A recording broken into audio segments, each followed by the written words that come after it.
It's Monday morning, third period history. Your teacher walks in and without a word, writes 3 words on the board. Strength through discipline. By Friday, 200 students will be saluting him. And you will have volunteered to report your own friends. This isn't Germany. It's a public high school in California. The year is 1967. It took 5 days.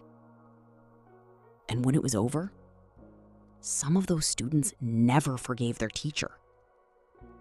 Not for starting it, for ending it. The teacher's name was Ron Jones, 25 years old, in his first year at Cubberley High School in Palo Alto. He taught world history.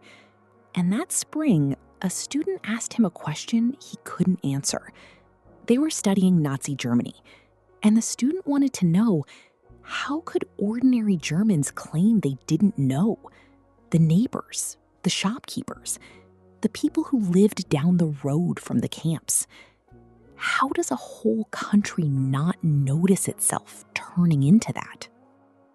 Jones didn't have an answer, so he decided not to explain it.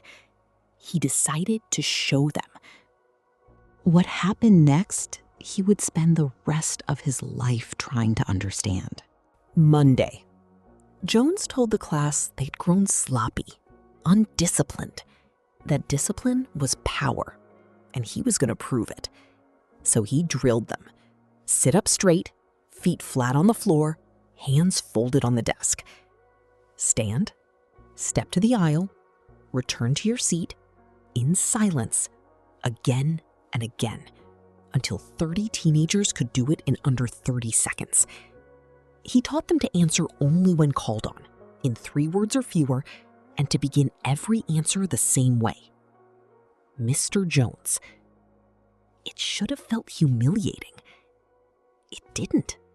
They liked it. Something about the order felt clean, correct, a relief from having to decide anything. By the end of the hour, they were sitting straighter than he had asked them to. Tuesday. Jones walked in expecting the spell to have broken overnight. Instead, the class was already at attention, waiting for him. So he gave them more. A name. The third wave. Not from the Reich, from surfing. In a set of waves, the third one is the strongest, the one you wait for. He gave them a salute, a cupped hand raised to the shoulder, and a second line beneath the first. Strength through community. He told them they were now part of something larger than themselves. And 30 kids who had been bored in a history class the day before felt those words land like a gift. It wasn't presented as a game they could sit out. Their grades depended on taking part. But by Tuesday, almost none of them needed the grade. By Wednesday, it had stopped being his. Wednesday. Jones printed membership cards, added a third slogan, strength through action, and gave every student a job: recruit, report, enforce. 3 of the cards were marked with a small red X. Those students were informants. Their task was to report anyone who broke a rule or spoke against the wave. He braced for resistance. Instead, students he hadn't chosen came to him privately and asked to be informants too. The class had started with 30. By Wednesday, it was more than 40, then more. Students cutting their own lessons to crowd into his room. Word had crossed to the other 2 high schools in the district. And the movement had begun to police itself. Kids turned in classmates for a lack of enthusiasm. No one instructed them to. They simply did. Students posted themselves as guards at the classroom door, checking membership cards, turning away anyone who didn't belong. They wore armbands. They invented rituals Jones had never taught them. The movement was writing its own rules now, and they were stricter than his. Thursday. One boy, quiet, friendless before that week, appointed himself Jones's personal bodyguard and followed him everywhere between classes. For the first time, he had a place, a rank, a reason to be there. He was, by every account, happier than he had ever been at that school. By now, Jones was frightened, not of the students, of how good he was at this, of how little it had taken. Most people assume a thing like this needs fear, a threat, a weapon in the room. It didn't. It needed the opposite. It needed to feel good, to belong, to matter, to be told exactly where to stand and what to say and who to blame. The rules were never the price of membership. The rules were the reward. So Jones decided to end it. But he couldn't simply stop. The thing had momentum now, 200 members and climbing. They had to see it for themselves. So he told them the truth was coming. The third wave, he said, was no ordinary class. It was one cell of a national movement.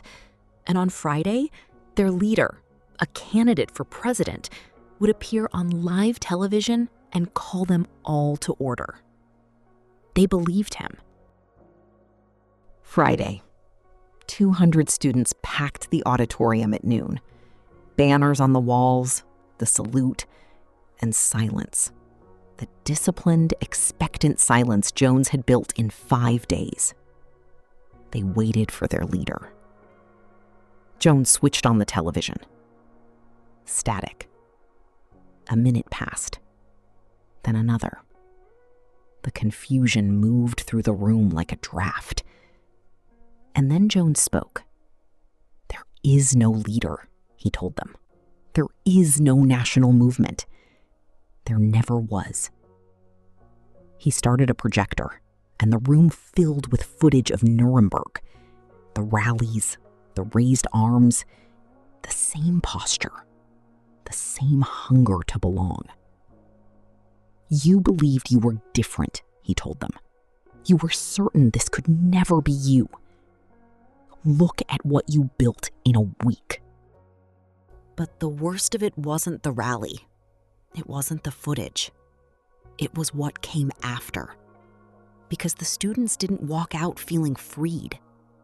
Many walked out ashamed, exposed by how easily they'd been moved. And some were angry, not at what they had nearly become, at Jones, for taking it away, for switching off the one thing that had for 5 days made them feel like they were part of something that mattered. For years afterward, almost no one at Cupperley would admit they had been in that room. It became the thing everyone agreed to forget. We like to tell the story of fascism as a story about monsters. It's more comforting that way. Monsters are rare, and you are not one. But the third wave didn't run on monsters. It ran on 30 ordinary teenagers, and then 200, who were never forced, never threatened, never afraid. They volunteered. They competed for it. They informed on their friends and felt righteous doing it. Almost everything we know about that week comes from Jones himself, his own written account, and the students who finally spoke more than 40 years later in the documentary Lesson Plan. Memory swells. Details blur with the retelling. One student, looking back, swore the week had lasted 6. But the students are real. They are still asked how it happened, and they still don't have a clean answer. The door out of that classroom was never locked. It never had to be. Not that 30 teenagers couldn't leave. That for 5 days, they didn't want to.